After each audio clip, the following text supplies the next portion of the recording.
up, my guys? Welcome to another show, man. NBA Talk with Jay. We're here on a Wednesday. Fiddle here with me on a fucking Wednesday. Let's bang it out. One time for the one time. Fiddle, what's up with you, my brother? The Fiddler. How you doing, my guy? I'm doing well. I had a winning night last night, but the Tyrese Halliburton 4-point play at the buzzer was backbreaking for me because I had Bucks -2, which ended up being a bad line because it would close Bucks +1.5. So I got myself beat by having the wrong side of the number and having a bad number on the card.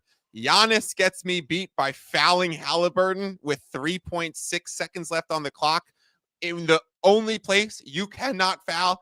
And then Tyrese hits a crazy shot. And all season I've been saying Tyrese Halliburton's one of the most overrated players in the NBA. That man made me pay yesterday. Hey. I ate my words. You did say that last. You know what? Moment of silence for all the Bucks better, money line bettors last night, man. Just a quick moment of silence, man. All right, we back, man. But yeah, I heard last one you was talking about how John Moran and Tyrese Halliburton, and yeah, he definitely Hallie was like, I got something for your ass, Fiddle. With that I've been there before where I was talking shit about players, and it's like they were watching the show. They said, okay, I got something for you. But that was wild. And honestly, I think Halliburton traveled, but you know what I'm saying? That's just me. I wasn't watching the game live. I went, when you get Twitter notifications from the beat writers and everybody's going crazy and they Halliburton, wow. That's I'm like, okay, what happened? But I mean, it was a great play. It was a really tough shot for him to switch that. Ridiculous. And that was as a really, I don't know if people know, but like going to the side, fading, a 3-point shot with Giannis with a 7-footer all over you, really tough shot. Whether he traveled or not, incredible shot, man. I didn't have any skin in the game. I know that I was telling the guy at the sportsbook, I was like, hey, if he was like, you got a lock for me today? And I was like, you know how they are, man. The guys that work behind the counter and shit. I was like, man, I don't know if Halliburton doesn't play, then maybe the Bucks. But I told him I didn't really like the card yesterday. But I don't know, man. Let's get straight to it today, though, Fiddle. We're not here to waste the people's time, man. We got a fucking game of the century here. Let's go to the streets of Boston. Celtics land 2.5 at the house versus the Thunder buddies in this one. Total sitting at 229, Fiddle. No Jalen Williams. Obviously, for the Celtics, looks like Porzingis could possibly come back in this one. Look like this is a step-up spot for the Celtics here, Fiddle. I know that the Thunder are off of a loss. You don't really want to be betting them off of a loss, but they also almost have pretty much the number one seed locked up, Fiddle. Whereas the Celtics, they're starting to play like they're not bullshitting anymore. They've won 8 of their last 10 games, only covered 6 of the last 10. But I feel like I want to take Celtics first half here because what the Thunder do, like their fourth quarter, like say, we always talk about this. Great coaching is when they come out in the second half, make the adjustments, right? I feel like if you're going to catch the Thunder sleeping, if you're going to catch them napping, if there's a time where you can overpower them, it's going to be to start the game. And then over the full 48 minutes, that's when they really just kind of start ratcheting things up in the third and fourth quarter. But I feel like if this is a Celtics type of game, even if they cover full game, they got to come out and smack the Thunder in the first half, Fiddle. I'm thinking Celtics first half here, my brother. What are you thinking? I actually really like that angle. I prefer it on the first half angle, specifically with OKC on the road after multiple big games, losing J-Dub. So they're going to have a little bit of adjustment in TD Garden tonight. So, yeah, I definitely like that. There's been some questionable and pretty shady line movement in this game with some action coming in on OKC. And the line at 2.5 right now, like when the Porzingis present at shoot-around, Jaylen Brown, Jason Tatum present at shoot-around, lines didn't budge at all. And when J-Dub was ruled out, it popped all the way to Boston Celtics -5. And then there's been money coming in on OKC that's brought it down to 2.5. So I personally do not think Kristaps Porzingis is going to play. The last thing we heard from him, Jay, was he's dealing with some viral infection that he doesn't totally know what it is, and he's working his way back to health. And he posted this long thing on Instagram and Twitter saying he's going to be ready when it gets there, but he's trying his best. But the doctors still haven't figured it out. That was literally the most recent thing that we've heard from Porzingis. And so all of a sudden to go question and present at shoot around, yet there's still been no answer to that situation. I don't know. I still think he's going to lean out. If he were going to play, the line would be back at 4. So I think it's shady on the Porzingis news. It's good that he's at shoot around. It's good that he's starting to move his body. I don't know if that means he's playing NBA minutes tonight and coming back against OKC. Anytime Porzingis has been hurt, they've tried to return him in not the biggest game on the slate. So coming back here, obviously he came back in the NBA Finals last year or late in the playoffs after a little injury, but Yeah, I don't think that they're going to be looking to play Porzingis here. We'll see if Jason and Jalen both go. Yeah, it should be around 2.5, 3. Don't like anything. Do like the first half look, though. That actually is something I might join you on. Do you think, I hadn't met it yet, do you think that Porzingis is worth 2.5 points? I think A healthy Porzingis. a healthy Porzingis, because we have to include a few factors. He's great defensively, right? He spaces the offense for the rest of the guys too. So Porzingis being out there isn't just the value of Porzingis, it's the space created for Jason and Jalen when Neemias Queta is the other guy, or Luke Cornett is the other guy. So it's also a value over replacement. It's a not overextending of Al Horford. It's about having, Horford go to the bench and having that sixth man come in who's very stable. So it's not just Porzingis's value on like a point spread alone, but his value specifically to this Celtics roster is more extreme than if he were going to play like on the Clippers per se. No, that's a fact. So I remember January 5th game in Oklahoma City as well. Now, they did have Porzingis that time around, even though his plus minus was negative 17. Celtics were up for, I remember this vividly. Celtics were up for that game. They came out, they were up, they put up 35 points on the Thunder in the first quarter. They were up by 10 points at the half. And then in the third quarter, so these motherfuckers scored 15 points in the third quarter and 12 points in the fourth quarter, bro. The Thunder held them to 27 points total. 27 points for the whole second half. And I can see that happen. Like, I still think, first off, the Celtics are going to remember that game. They know that they hear all this talk about, the Thunder having one of the best teams in recent history and one of the best net ratings. The Celtics are the type of team, they're going to get up for this game. Now, I don't know if they can do it for the full 48, but to start this game, I do think that the Celtics can match up with the Thunder. I think that they bring their defense here and really turn up for this game. But as we say, over the full 48, we know that the Thunder, like fourth quarter, they just kind of put the foot down on teams. They didn't do it versus the Nuggets in that last game, but I feel like that the Celtics gonna come out here turned up here once again. And this time, they did it last time on the road. This time they're at the house as well. So I know that the Thunder off a loss, but something tells me Celtics come out here fired up, ready to go. Jaylen Brown, Jason Tatum. We know when Jaylen Brown's fired up and he's playing full court defense, that's when they're ready to go, man. So I think the Celtics come out here first quarter, first half, get the job done. Full game, I don't fucking know. Fiddle, we've seen a lot of sharp money come in on the under in this game. Damn, is it? I think it was like at 233 or something like that. Right now it's like all the way down to 229. What was the opening line for this one, Fiddle? Maybe 233.5 on the total. When J-Dub was ruled out, it moved down to 231. I always had this modeled towards the under, but OKC's games have been wildly towards the overs. They've kind of made a shift over the last 6 weeks or so where they're playing so fast. So I didn't want to take it. Now we're seeing it all the way down. What, 229 you just said? I should have taken it in hindsight. Yeah, at this point, no, I wouldn't. I still wouldn't chase steam and play an under. That's reaching now. Yeah, I just know that I remember looking at it and I was like, maybe it could be an under spot. You can't spell Thunder without the under. And I feel like if the Celtics are going to come to play, they're coming to play defensively here versus this Thunder team. We know the Thunder are bringing in a defense, but I look back at it and it was dropped like 3 points. But that's what we're looking at on that one. Let's go over here to the streets of hot Atlanta in this one. The Hawks, they're laying 8.5 at the crib versus the Hornets. Line may have just went up because Trey is probable. I know Clint Capella's out. Trey Young probable. Looks like Levert is probable as well. Hornets, a tanking team coming off two straight wins, if I'm not mistaken. Not necessarily a spot that you want to be back in these tanking teams coming off 2 straight wins as well, Fiddle. I think this is a Hawks or nothing spot. Even though the Hornets, sometimes they can keep game close. Like I say, 2 straight wins. They're not interested in winning. And why would they? They got one of the worst records in the league. You're not going to the playoffs. You're not going to the play-in tournament. You might as well try to get the best draft pick, Fiddle. I lean towards the Hawks here. I can only look towards Hawks. Agreed. I was on Buckets last night, and one of the other hosts on the show said his play was Hornets plus 8.5, and then he threw it around the panel. Can I get some thoughts? And I was like, I definitely wouldn't do that. Sorry. Who was you saying was throwing it around? The Brandon, the host. Okay, no disrespect to him. I in general, I like him. I like his plays. I like Brandon. Yeah, for sure. That's why I didn't want to say a name because I didn't want to I'm not throwing shade at him. I was throwing shade at the Charlotte Hornets in this spot. I definitely think it's a place where you play the Hawks. Facts. No, that's a fact there. And we knew. Did the line just pop up, Fiddle? Did it just go up? Yeah, it just went up to from 8.5 to 9 on all that probable news. It's coming. It went right back to 8.5 at FanDuel. The Trae Young stuff. Let me explain this real quick, Jay.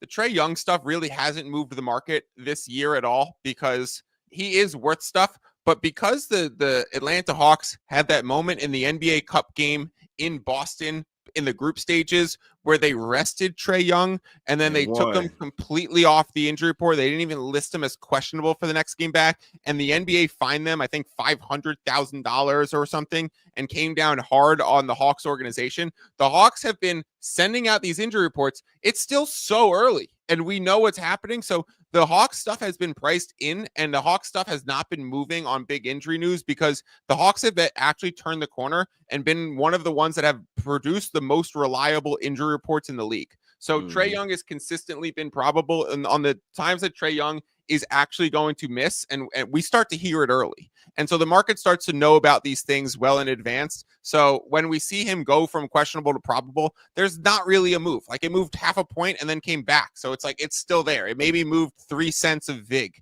So it's a little bit of just confirmation, but it's not. I mean, Trae Young is worth multiple points to a spread, right? Nice. If he was going to suddenly be out, this line would crash from -9 to 6, but it's not going to move much on the news that he's in. I got you. This could be a nice Hawks first quarter spot. This is their 5th straight home game as well. They're coming off 3 straight wins.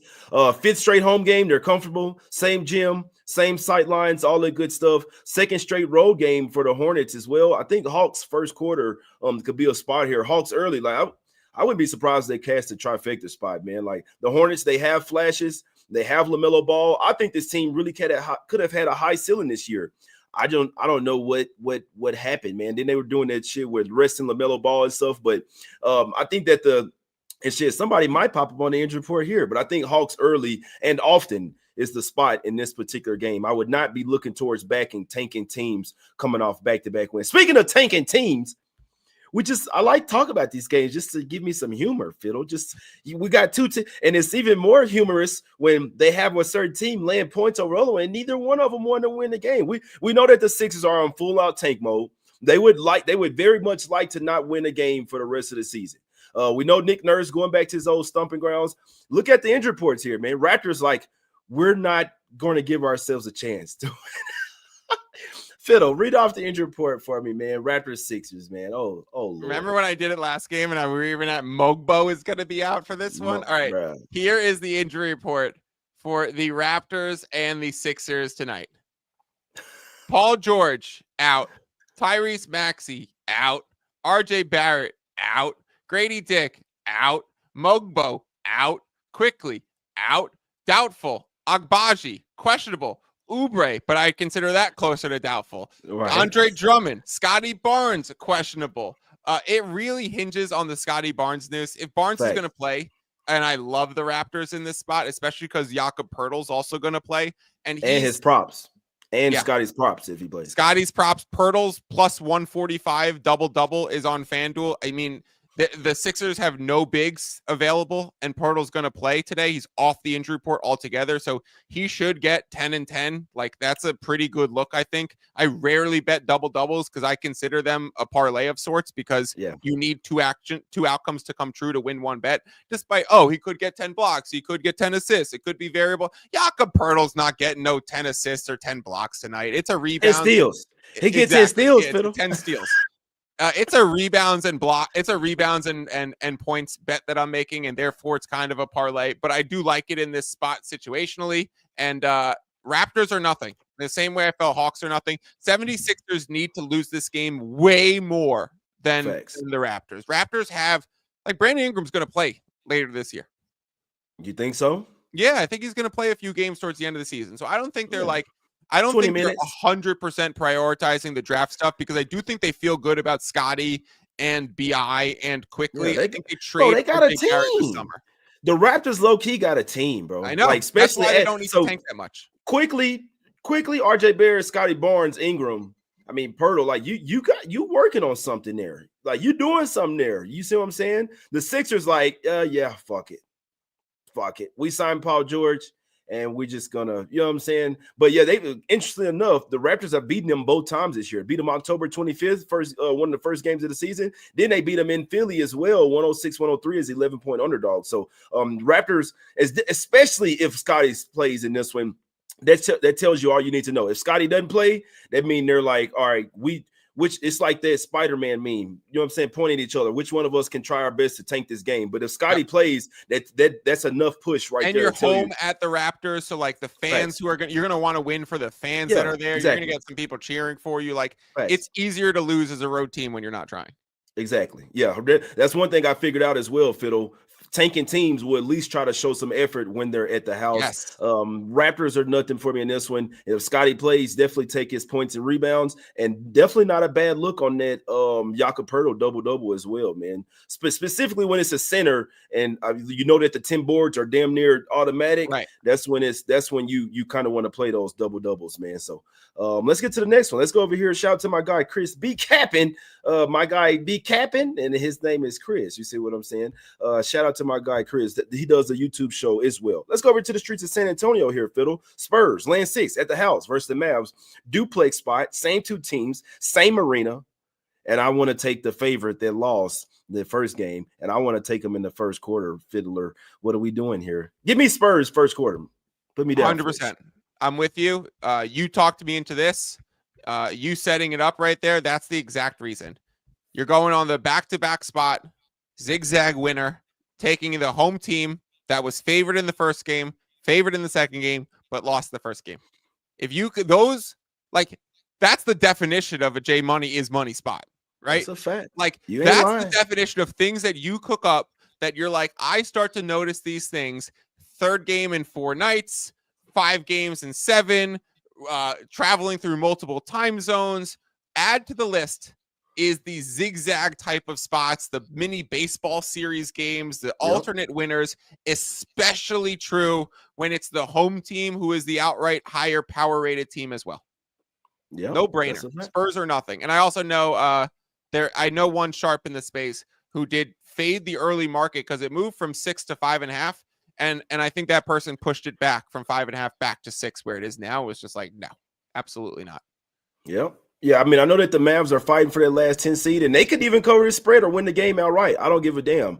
Give me Spurs, though, in this first quarter, minus the 1.5, official, like a referee blowing the motherfucking whistle in this one, man. Spurs, first quarter, minus the 1.5 for me in this one. What do you think about possibly an under spot in this? I know the last game went 133-129. Do you expect the Spurs to at least to try to play a little bit more defense in this particular game or what? Yes, I played the under. It was 237.5. There's now a 237 at Caesars. I would still do that.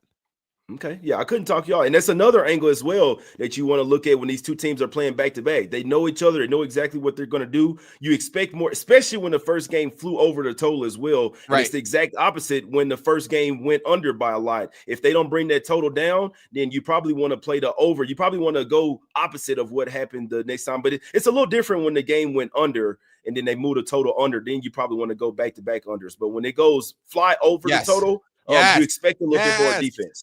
That's why you're the spot guy, Jay. Yes, because you always just play it back to where the previous line closed. And if you want to back the under in the second game, it's the same scouting report. It's the same defensive assignment. It's the same get to know the offensive players' tendencies. And when you're playing against someone first in the NBA, offense at this point in the league does better than good defense. But in the second game, when you get those this is why we see in playoff series, every game, the total starts getting a little lower. So how come just because the first game flew over, the first game closed at 232, Jay, why is this reopening at 237.5?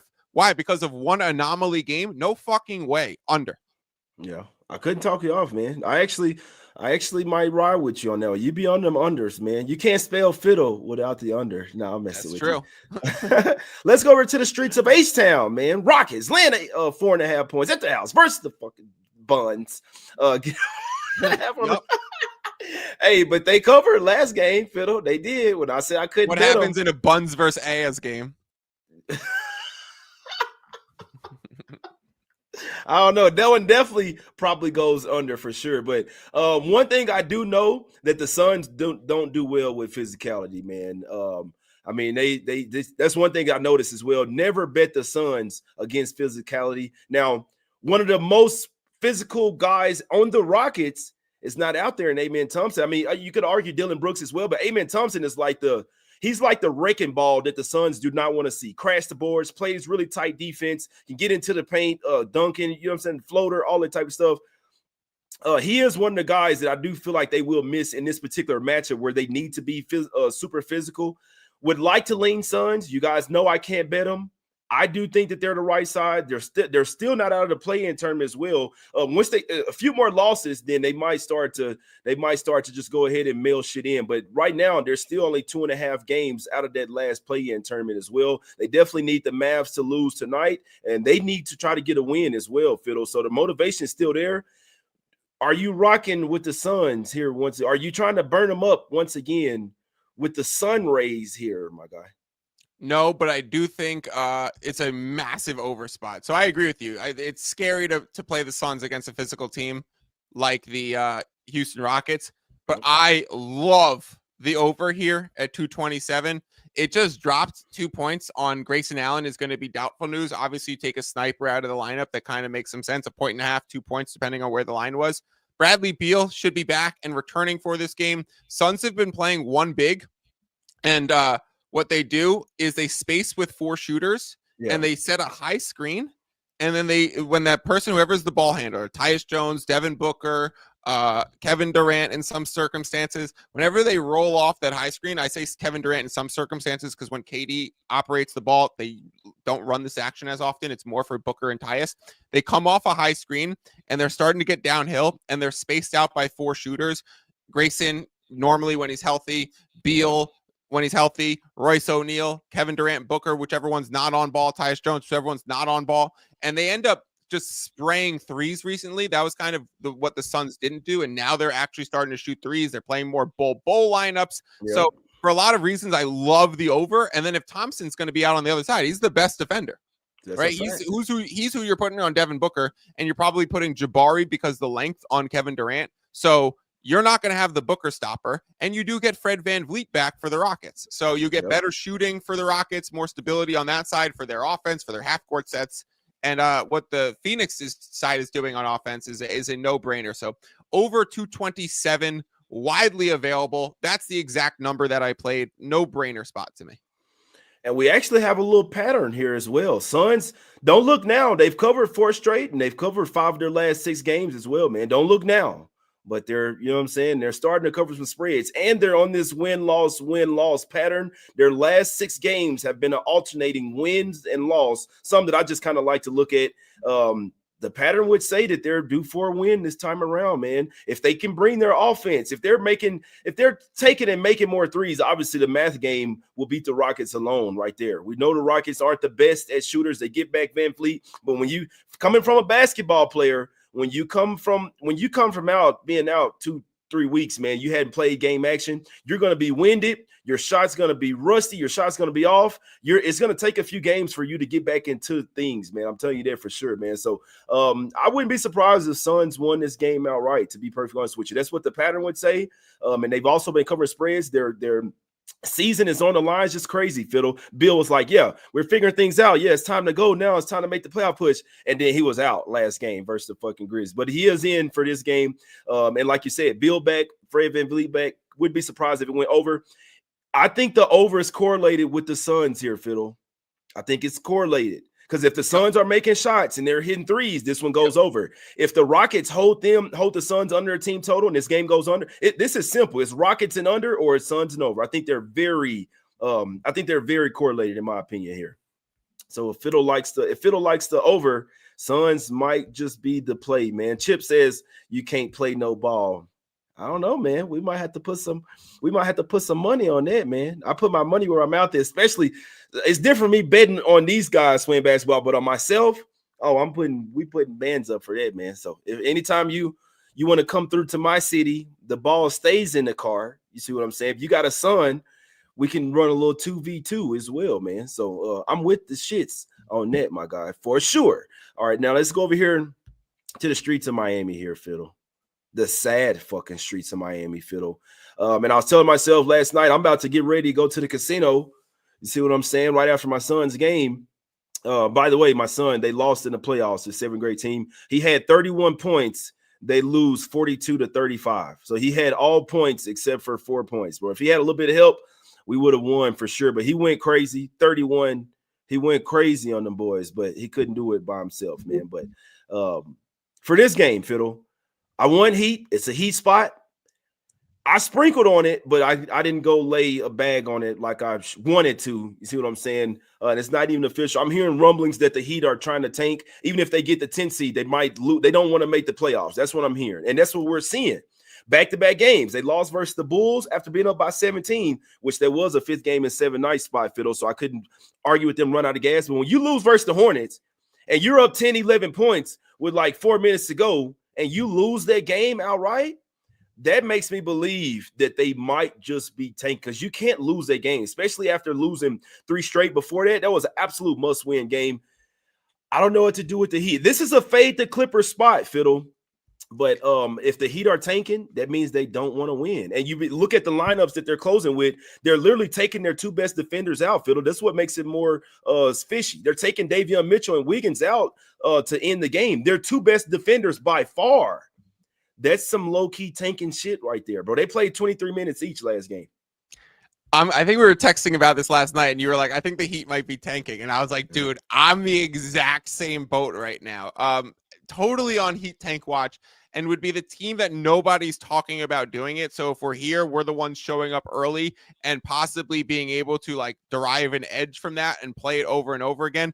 This is such a fade the Clippers spot. It's not. So I'm going no action here. I agree with you. Small bet on the Heat or nothing, considering how bad this spot is for the Clippers. Horrible spot. 2 games ago, they were in overtime in Sacramento. Then they go to New Orleans and have a game where that goes deep into the 4th quarter, and it is intense, and they lose that one. Now they go on the road on the second night of a back-to-back to Miami. We'll see if they, anyone went out last night in Miami. There's that other Miami flu factor that you got. Yeah, James Harden's on the team. So, like, obviously I'm saying this for a reason. James Harden had all that ass in his face last night. And and so no Kawhi in this spot, no Norm Powell. So if you're backing the Clippers, you're crazy here. But let's be on Heat tank watch because there's no reason for them to want to make the playoffs.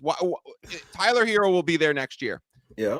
Bam Adebayo will be there next year. Spoelstra will be there next year. They have the core. What's the impetus to get into the 9-10 and try and make it out and then go up against Cleveland or Boston in the 1-8, 2-7 type of matchup? It's brutal. They don't want to do that. Like they'd rather take the time off. They'd rather the draft pick, and they'd rather probably try and flip a good draft pick for a superstar because they're one superstar away. And Miami Heat is going superstar hunting.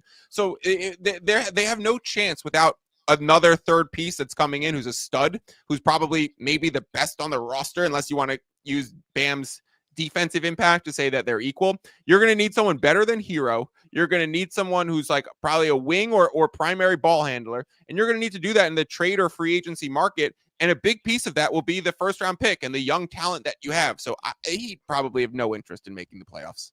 None. And guess what, Fiddle? If they play in that 10, if they keep the 10 seed, which I'm pretty much, let me see. I don't even think, so let me see, just real quick. So playoff picture. So right now, so they have the 9th seed right now, and the Bulls have a 2.5 game lead of the Bulls. If they keep tanking, Bulls might move to where they get that home game. 100% that he will lose that fucking game. 100%. But you're right. Why would you do all that? So since you teed me up for it, what I'm hearing is that they want to try and get the best draft pick so that they can go out there and get KD from the Suns. Yeah, that's what I'm hearing. And it's KD. It's not just one source. That's what I'm hearing right now. That's from 3 separate sources from the Heat that's why they possibly tanking so they can get the best draft pick possible, and so they can make a package. They're probably gonna send Wiggins some picks over there and try to get KD. That's what I'm hearing right now, and it makes sense too. That's why I'm like, you know what? Let me stay at the house tonight. I say, exactly. I can't go put some bands on the Heat and they might be tanking because that would make me feel yucky. But just look at this. Clippers have not had 2 days off since the middle of February. They have not had 2 days off. They had a 7-game, they had like a West Coast road trip that they had Then they come home for 3 games, like you mentioned. This is a back-to-back, third game in 4 nights. This is a 6-game and 9 nights spot here. They went from, and they're moving time zones. They're in LA. They go to New Orleans, skip over 2 time zones. Now you're going on a back-to-back with travel, and you're losing an hour as well. Like you going from New Orleans to Miami, you're losing an hour. Things fiddle that people don't look at. So that's even less rest right there. This is a total fade spot for the Clippers. If they were playing anybody else, I'd be the main one moving this line. I'll tell you that right now. Like, this is a fade to Clipper spot. They ran out of gas last night versus the Pelicans. Supposed to run out of gas tonight versus the Heat. Let's just see what happens. Because if the Heat lose this game tonight, guys, be on notice that they're definitely losing on purpose. This is definitely a winnable game for the Heat. They should win. I'll watch this game closely because this is going to tell us what's going to happen for the rest of the season for the Heat. And I think we could definitely make some money off of our info as well, man. And after this one, they'll definitely lose 3 straight games after this. They play the Celtics, the Grizzlies, and the Knicks. They're definitely losing all 3 of those games as well. So let's be on the lookout for this game, my guys. Speaking of the Grizzlies, go over to the streets of Memphis here, Fiddle. Grizzlies, land 12 at the house versus all that ass. What you like in this game? Nothing. We don't even know who the fuck gonna play. Yeah, it does seem like the Jazz guys are going to play because they've been doing that where they rest them against shitty teams and they'll play them against good teams. Like, hey, we just want to make sure we don't win. So Memphis opened as a 14-point favorite. It's down to 12. The total opened at 239.5, I want to say. 239.5 at DraftKings. 241 at FanDuel. It's all the way up to 246.5 at some sharp books. 247 right now at an offshore. This is crazy to see. I could only go fade the market in both spots, but I won't do it. So I would consider an under with it getting so freaking high, but I won't do it. And I'd consider Memphis with all of the action coming in on the Jazz, but I also won't do it. So no bets for me. I really don't like any of this game. The Jazz are like a tanking. They're, from an organization standpoint, they probably love this shit. They've won 2 of their last 10 games. And from a better standpoint, they're doing great. They're losing games, but they're 7-3 against the spread. This is absolutely crazy. And the Grizzlies, oh Lord, they're literally 1-9-1 against the spread in their last 11 games, man. It's absolutely horrific. Not playing a lick of freaking defense. I don't know what to do with the Grizzlies. They need to win this game. They will most likely win this game because the Jazz don't want to. But you talk about laying 12.5 with a team that's not coming even close versus covering some of these spreads. I can't do it. Yeah, I'm with you. Nothing on this fucking game. Let's go to the streets of Denver in this one. Nuggets versus the, you know what? Yeah, I got practice. We got practice tonight, man. I'm finna say, might have to slide to this game one time for the one time. I might have to check out the tickets. Practice tonight. Might be going to the game. Nuggets land 4 at the house versus the Wolves here, Fiddle. Little playoff revenge for the Nuggets. They are coming off a huge win versus the Thunder. They come back to the house. We know that the Wolves always get up to play these guys. They've won 4 straight matchups going back to the playoffs last season as well. Won the matchup earlier this season, 133-104. No playoff revenge, that's what they said. What do you think about this one? You think the Nuggets finally get some revenge here?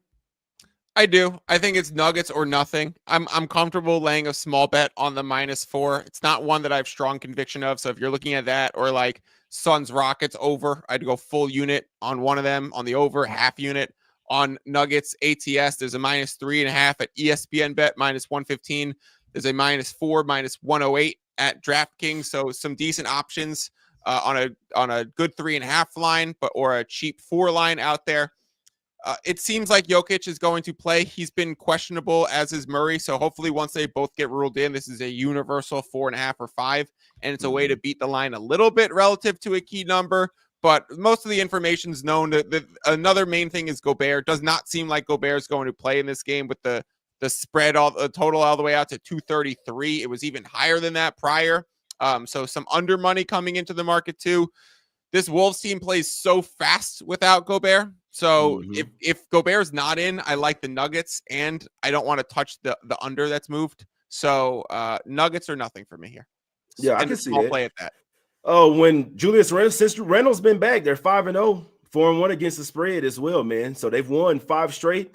Wolves actually been balling lately, but so have the Nuggets. Now they haven't been covering spreads, only 3-7 against the spread last 10, but they have been winning some games, 7-3 straight up over the last 10. One thing I've noticed, and I've heard the coach speak to this as well, when the Nuggets come off a little mini road trip, they have to get back used to playing in altitude. And you look at it, last time they came off a 4-game road trip, and they had 2 days off. They were down 13 in the first quarter, 42-29 versus the Kings. So there could be something to look for. Fade the Nuggets in the first quarter, just specifically when they're coming off of road games or a little mini road trip. It just could be something to keep an eye out for. I don't have a bet for this game. I do think that the Nuggets will be turned up. Like I said, remember they got put out of the playoffs last year versus the Wolves, and then Wolves and beat them both times this year as well. So it's either the Wolves might just have their number, or you know what I'm saying, Nuggets, they are in a prime spot to possibly get some revenge in this one, man. But no play for me. Might go watch it. Should be a great game. But yeah, I might have to roll up to this joint. Might have to go roll that joint up, Fiddle. Last game, Blazers getting 4 at the crib versus the Bockers in this one, man. Shout out to the Knicks. Went out there and smoked the fucking Kings last game. This one, though, the Blazers are playing for their play-in tournament lives, Fiddle. Do you think they could possibly upset the Knickerbockers here outright? I'm actually interested. I want to throw it back to you. I want your opinion first, but I will say that I hope you were on the Knicks versus the Kings previously, right? Because that was a major J Money fade the Kings on the second night of overtime travel back home type of spot. Even Knicks without Brunson, there was a great price there. So second game of Knicks without Brunson, we'll see how they do. I'll give my take, but I want your opinion first. Yeah, I was all over the Knicks last game. This one, the Blazers are starting to hurt their chances, man. They've lost 4 straight. Now, this was versus 4 really tough teams as well. I mean, and they're going up against another one tonight. But you look at 5 of the last 6 teams that they just played, bro. They played the Cavs, then they beat the Sixers, what they were supposed to do. Then they played the Celtics, the Thunder, the Pistons, and the Warriors. It can't get much worse than that, bro. It can't get much worse than that. They didn't have to play the Knicks. They are at the house. I do think they can somewhat match up well versus them if they had everyone. But I think their play-in tournament chances are starting to dwindle, in my opinion. But as for the Knicks, I don't know what to do with this game. I wouldn't be surprised what happened either way. I knew that was a good spot versus the Kings.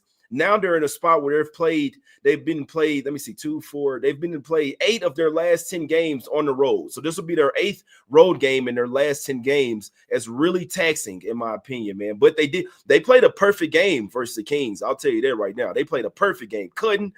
Defense, everything. So I think the Knicks are better than what the market believes. Blazers can be scrappy, especially at the house. I wouldn't be surprised what happened on either side of this game, to be perfectly honest with you. But you will need guys like Shaedon Sharpe, Anthony Simons, Denny Avia to go bonkers here to keep it close with the Knicks, man. So this is a tough game. I don't really have a good feel for it, to be honest. I played the Knicks, and I'm still comfortable doing it at the 4. Again, would make it small, half-unit bet, similar to the Nuggets. I think this is a Knicks spot. They're so well coached.